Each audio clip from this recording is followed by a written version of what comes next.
Hey folks, Foggy here. Welcome to day 340 of my year of solo board gaming, considered by many to be ill-advised and stupid.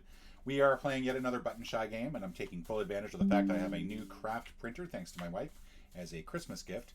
This is Unsurmountable from Button Shy Games. This one went a little bit smoother in terms of cutting. Mostly got the cut right, still a little off. I'd love to be able to just trim the whole thing like that, do a chop like that. But I think what I might do is I might actually get some card protectors, which I usually don't get. And the reason that I want to kind of do that is that this seems like a good sort of situation to do that with. Like, it seems like this is a good sort of product to throw into card sleeves and card protectors. All right, so the way that this game works is that you have 17 cards that you're drawing from, and you have to make a 10 card mountain. And by the end of it, there has to be a path that leads from the bottom edge of the bottom row all the way to the middle of the top peak. So it has to, if this were on the bottom, this would not count because you can't get all the way down. You could do one of these, that would work. But you do have to also get up the mountain, which is difficult to do because of the sheer lack of number of cards that have like ups and downs to them. So the way that this works is that you'll set out a base camp of 5 cards, as you see here. And this first card is always like available to you. You can just put that on the mountain. You can work from there. Go nuts. The other cards give you various abilities. And the idea is that you can use one of these abilities to do something to the mountain and these cards, but you then discard the card. So if I wanted to swap 2 cards that are touching on the mountain, I wanted to get rid of this, I could discard it and then do the action on it. Now, obviously, that doesn't make any sense right now because I don't have any cards on my mountain. That's pretty much it. As you're running along, you'll be replenishing cards into your base camp. If you manage to get your path, great. You have to have a complete mountain as well. But if you run out of cards in the base camp and you don't have a complete path or mountain, that's it. You're done. And that's pretty much it. There's all that's to the game is just these 17 cards, and that's it. And so it seems like it's a lot of fun. There are levels to this game. So level 1 is just play the game. Level 2 is you start with a base camp of 4 instead of 5. Level 3, and each of these levels adds on. So level 3 includes the base camp restriction. Level 3, each card feature may only appear once on each row of your final mountain. You lose if a feature repeats within a row at the end of the game. There are 5 features total. There's forests, mountains, lakes, caves, and one with a Yeti on it. I think there's just one. Level 4, each card feature may only appear once on each outer slope of your final mountain. You lose if a feature repeats within a slope at the end of the game. So those are going to be the 2 4P. Basically it's adding on that Sudoku Latin square style restriction onto the slopes as well as the rows. And the path to the peak must have fewer climbers than the height of the mountain. Only count climbers on or next to path segments along your chosen path from the bottom of the peak. And there are a few cases where there's some climbers on these on here that are going along various things, and so that's it. And pretty much, I think we've counted everything. So let's go ahead and get started here. Unsurmountable by Scott Alms, who is designer of some of my favorite solo games. So this should be good. We're gonna go ahead and just put this on the mountain. That's a good starting one to start with. Because let's face it, that goes up, that connects, gives us our connection, and we also go straight up. Now, to do a card in the second row, though, you do have to have a card 2 cards below it. So I think what I'm going to do is I'm going to continue to just basically build until we need to. All right, so let's get this over here. Trying to make sure that I'm still visible on screen. This is going to go on top. I think this is going to be a good way for me to get up to the next row. Because I think what I want to do, I'm not really using any of the abilities yet, because I don't really feel like I want to use any of the abilities. We'll do this one here.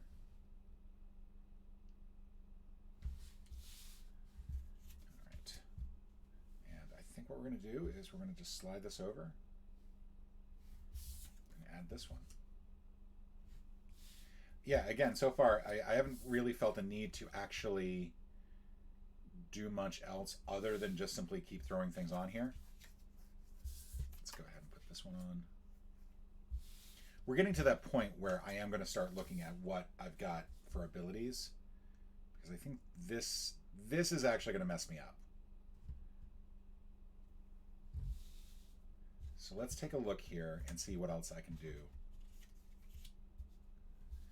All right.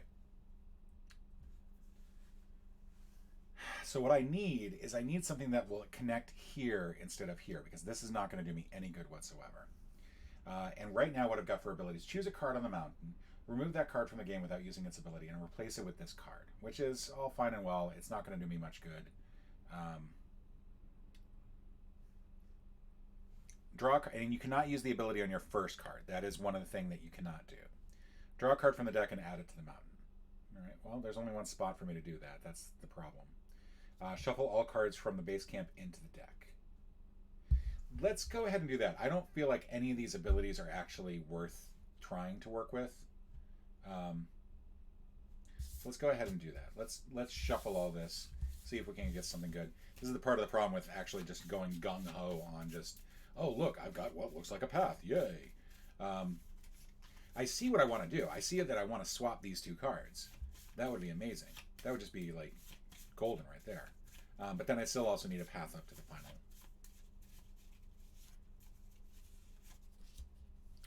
Okay.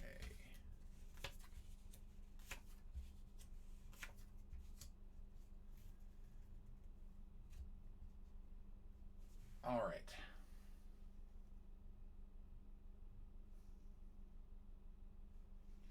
So looking at this would be an amazingly useful card to play here.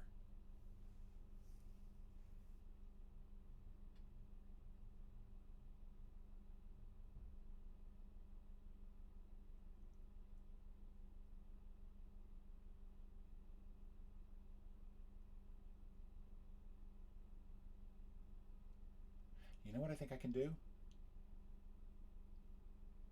No, that's not going to work.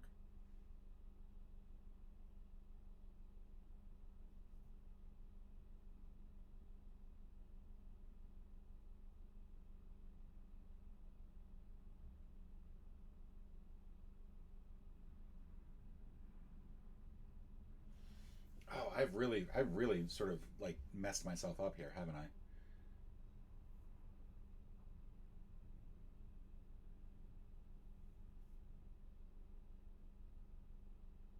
Because what I really want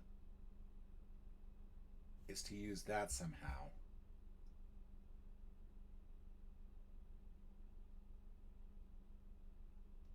There is a way that I can actually do this. So what I can do is I can play this card, which is swap the first card with a card on the mountain, right? And I would swap it this and this, because I don't think that's going to make too much of a difference overall. I know what you're saying. I hear what you're saying. Um,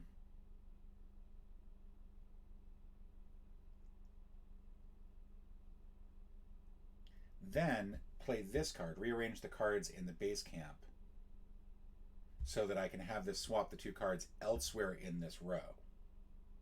I can then swap any two cards to swap this and this.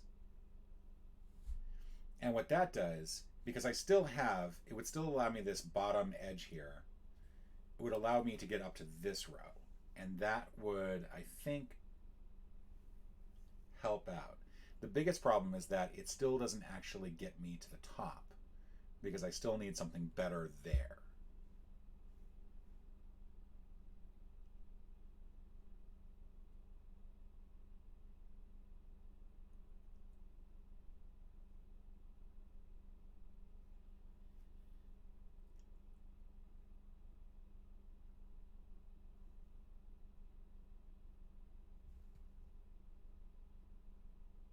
And then I've got potential cards that would help with getting to that point.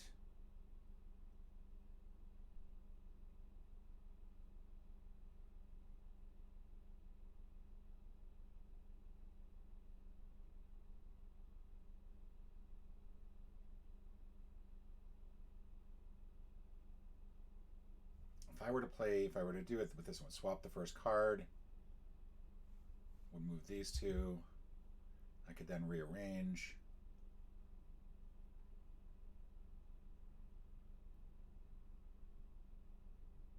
Then swap two cards that are touching. I don't think that really helps that much. If I were to swap these two,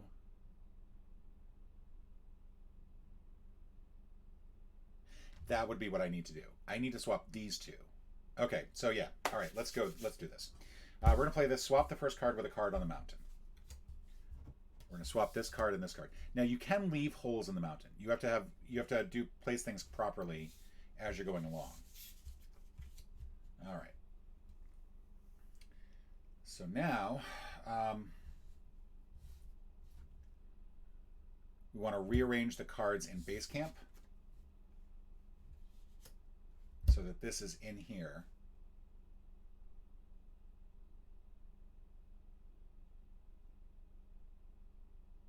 Do I want to swap these two? I think I want to swap these two. No, because that's not going to help that much. That's not going to help much at all.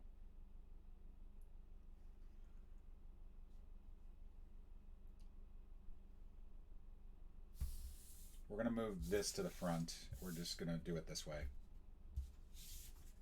We're almost done here. Okay, swap two cards that are touching. If I swap these two cards, that gives me a path up. Doesn't give me a great path up. Whereas if I swap these two cards, there we go. That's going to, I think, allow me to win this game.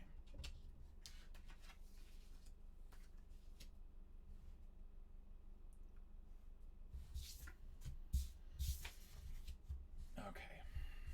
So now what we need is we need this card at the top here. But then we need a card below it. We need this card to be on top. That's not going to work.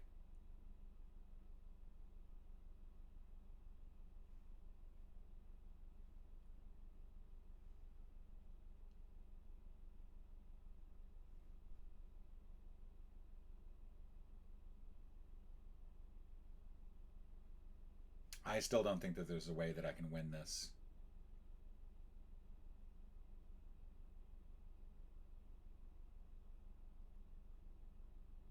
I mean, I can just discard this. That's fine. I can't discard this. That's the problem. I have to place it on the mountain.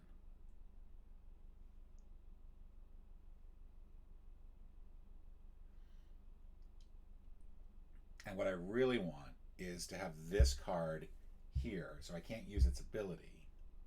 But I think that's the only card that actually will go up at this point.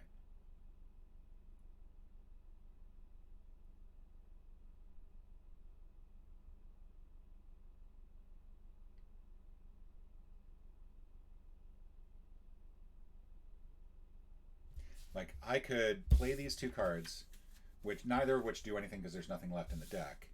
Put this card here, which doesn't really help because there's nothing going up. Move that one there, and then this is stuck, and there's no place for me to play it. I can't use its ability because it's on the first card position. It just goes away. And unfortunately, there is no clear path from the bottom to the top. So I think a good...